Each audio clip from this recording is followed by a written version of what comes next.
আমি আমার দুটি আখি কি করে ধরে রাখি,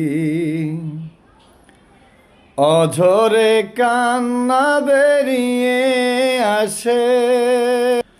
ও যখন মাসের পরে মাস পেরিয়ে, যখন মাসের পরে মাস পেরিয়ে 15 আগস্ট আসে,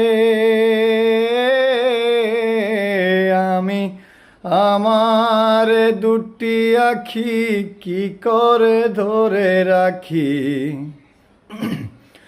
অঝরে কান্না বেরিয়ে আসে।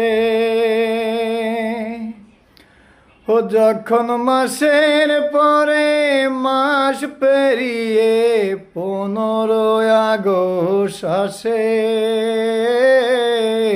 আমি আমার দুটি আখি কি করে ধরে রাখি।